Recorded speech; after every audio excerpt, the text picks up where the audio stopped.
Hello मेरे प्यारे प्यारे बच्चों, आज हम कहानी सुनेंगे एक बुद्धिमान पक्षी की। चलिए चलिए अपनी कहानी को शुरू करते हैं।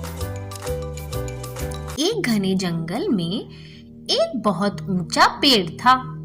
उसके पत्तों से लदी शाखाएं मजबूत बाजुओं की तरह फैली हुई थी। वन हंसों का एक झुंड इस पेड़ पर निवास करता था। वे सब यहाँ सुरक्षित थे और बड़े आराम से रहते थे। उनमें से एक पक्षी बहुत बुद्धिमान था।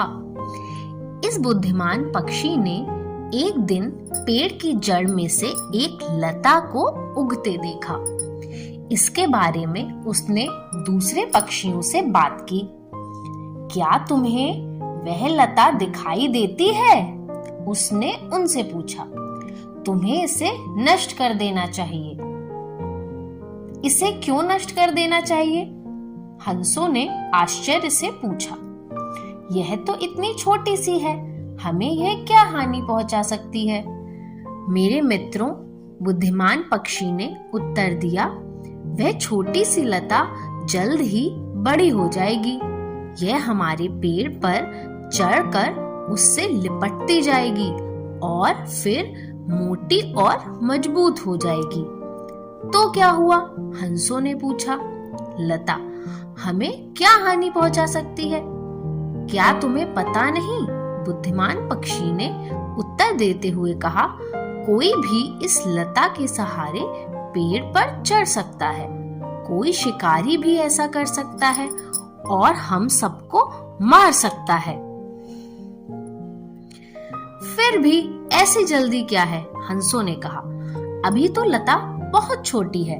इतनी छोटी सी लता हमें क्या हानि पहुंचा सकती है? इसे अभी नष्ट करना ठीक नहीं। लता जब तक छोटी है तभी उसे नष्ट कर देना चाहिए। बुद्धिमान पक्षी ने सलाह दी। अभी यह कोमल है, इसलिए आसानी से काटी जा सकती है।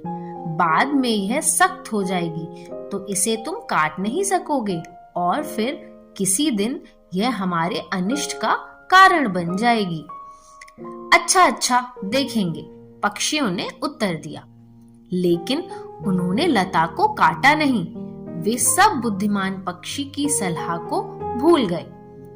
लता बढ़ती गई, वह पेड़ के सहारे ऊपर चढ़ती गई और उसके चारों तरफ लिपट गई। ज्यों-ज्यों समय गुजरता गया, लता मजबूत हो गई। अंत में वह एक मोटे रस्से जैसी कड़ी और मजबूत हो गई थी।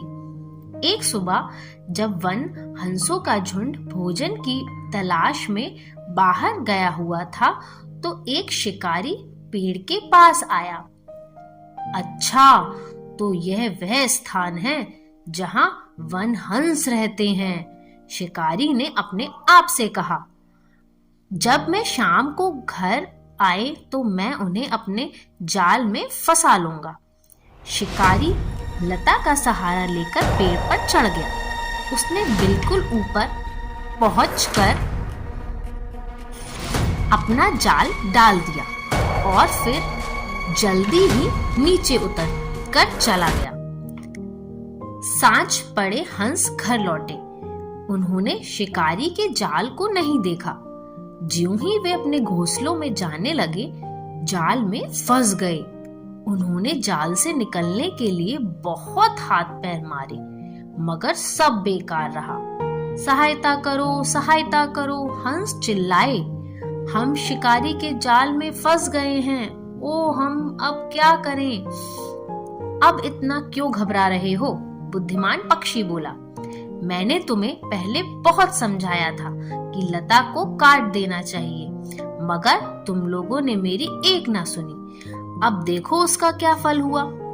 कल सुबह शिकारी आएगा, लता के सहारे पेड़ पर चढ़ेगा और हम सबको मौत के घाट उतार देगा।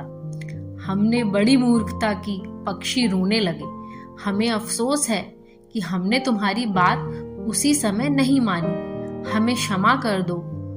अब हमें यह बताओ कि जान कैसे बचाई जाए। अच्छा, तो ध्यान से सुनो, बुद्धिमान पक्षी बोला। मैं तुम्हें बतलाता हूँ। कि क्या करना चाहिए। बताओ, कृपा कर जल्दी बताओ कि हम क्या करें। सब हंस एक साथ बोल उठे।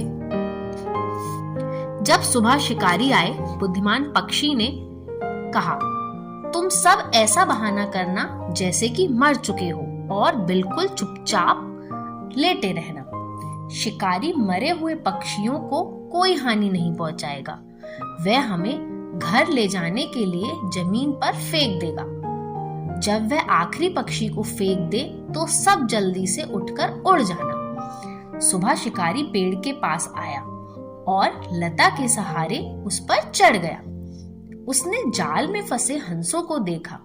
सभी पक्षी मरे हुए लगते हैं। शिकारी ने एक एक पक्षी को जाल से निकाला और जमीन पर फेंकता गया। जब तक आखिरी पक्षी जमीन पर ना फेंक दिया गया, वे सब वैसे ही दम साधे पड़े रहे। शिकारी समझा कि वे सब मरे हुए हैं, लेकिन यह क्या, सब एकाएक जीवित हो गए और उड़ गए। शिकारी तब पेड़ से नीचे उतर रहा था। पक्षी कैसे साफ बच निकले, यह देखकर वह अवाक रह गया और बाद में उसे उस शिकारी को पछतावा हुआ कि मैंने मूर्खता की जो इन पक्षियों पर विश्वास किया। और बेचारा ऐसे ही बैठा देखता रह गया, सारे पक्षी उड़ गए। तो मेरे प्यारे बच्चों, हमने इस कहानी से क्या सीखा?